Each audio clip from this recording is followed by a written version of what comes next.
မြန်မာပြည်မှာထင်းမခုတ်ရဆိုစာတမ်းရေးထားတယ်ဟုတ်ပြီဒီထင်းခုတ်တာဘာအတွက်ခုတ်တာလဲမေးကြည့်ထမင်းချက်စားဖို့ဒါပေမဲ့ထင်းမခုတ်ရဆိုရင်ထမင်းချက်ဖို့ဘာလုပ်ပေးထားမလဲတစ်ဖက်ကဖွင့်ပေးထားမယ်လေလျှက်စစ်ကိုသုံးရမှာလား gas မီးဖို့သုံးရမှာလားဖွင့်ပေးထားတခုပါဖွင့်ပေးထားရင်ဘယ်သူမှမခုတ်ဘူးအဲ့ဒါသေးချတယ်နော်အဲ့တော့တောကလူတွေကဒီထင်းနဲ့ပဲမီးချက်တာဆိုတော့ထင်းမခုတ်ရလို့ဆိုသူဘာလို့သွားထမင်းချက်စားမှာခုတ်မှာပေါ့အဲ့ကြတော့ဒါပဲပြဿနာဟာဒါပဲပိတ်လို့မရဘူးဆိုတာကိုစဉ်းစားကြည့်ပိတ်လို့မရဘူးလမ်းဖွင့်နေရမယ်တခုကဒါမလုံးနဲ့ဆိုဟိုကလှုပ်เสียတခုတော့ပေးရနော်လှုပ်เสียမပေးဘဲနဲ့မလှုပ်ရဘူးဆိုနဲ့တစ်ဖက်ကတင်လှုပ်ထားလို့ရှင်ဖောက်ထွက်သွားမှာပဲမရဘူးတစ်ဖက်ကလမ်းပိတ်ရမယ်တစ်ဖက်ကလမ်းဖွင့်ရမယ်အဲ့ဒါမှအောင်မြင်နိုင်တယ်အမေရိကန်တို့ဂျာမနီတို့သွားတော့မြို့ထဲမှာတောကြီးတွေထင်းခုတ်ဖို့နေတာဘယ်သူမှတော့ကိုယ်အိမ်ထဲမှာကြိုးကြနေတယ်တစ်ကိုင်းတောင်ဖယ်ဖို့တော်တော်ခက်တယ်သူတို့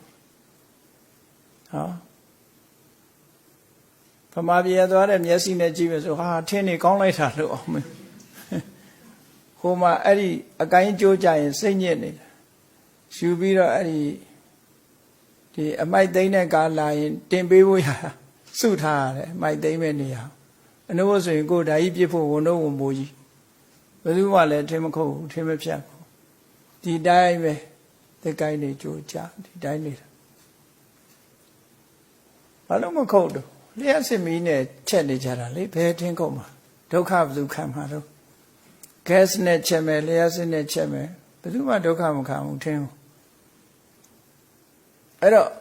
မြတ်စွာဘုရားရဲ့ဤစနစ်ကမလုံးတဲ့လမ်းကိုပြောမယ်ဆိုရင်လုံးတဲ့လမ်းကိုဖွင့်ပေးထားတာအမြဲတမ်းကြည့်လေမင်္ဂလာတော့ပဲကြည့်အသေဝနာသဘာလနာပဏိတနိသသေဝနာမလုံးရမယ်အောင်အရင်ပိတ်လိုက်တယ်မင်းတို့ဒီ uneducated တွေနဲ့မလုံးနဲ့အတွဲတူတူလုံးမလုံးနဲ့လို့ပြောတာ uneducated တွေနဲ့တူတူလုံးမလုံးနဲ့အသိပညာမရှိတဲ့လူတွေနဲ့အတူမလုံးနဲ့ဘာလာကိုလူမိုက်လို့ပြန်တာကြတော့ဘယ်လိုအဓိပ္ပာယ်ရှိတော့အယက်သေးစားတောက်စားမိုက်မဲရန်ကထောင်ခဏနာကြတဲ့လူလို့စိတ်ကထင်နေတာနော်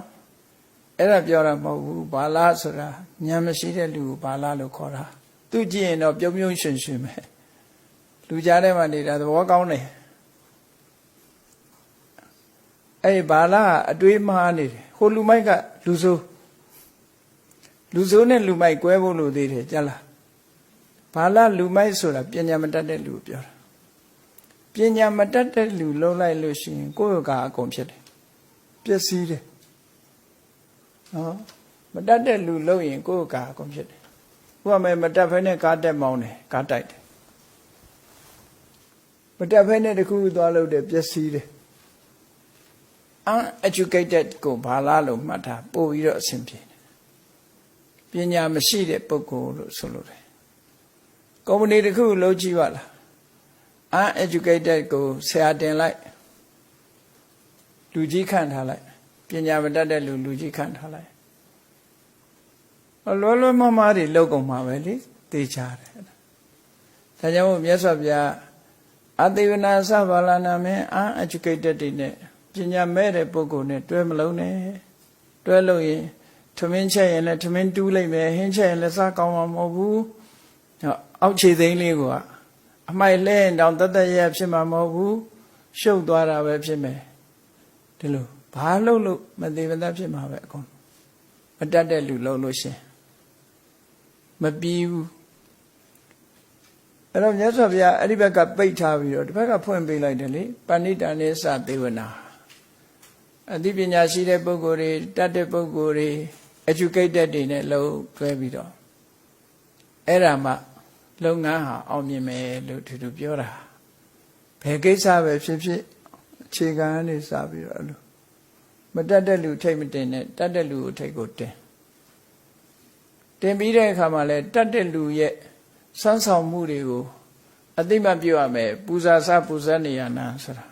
အသိမှပြုတာယာရုတိုးပေးမယ်လာဂါတွေတိုးပေးမယ်တော့မင်္ဂလာတရားဆိုတာ အဲ့ဒါပြောတာဘာသာရေးတစ်ခုတည်းမကြည့်နဲ့အဲ့ဒါလို့ဆိုလို့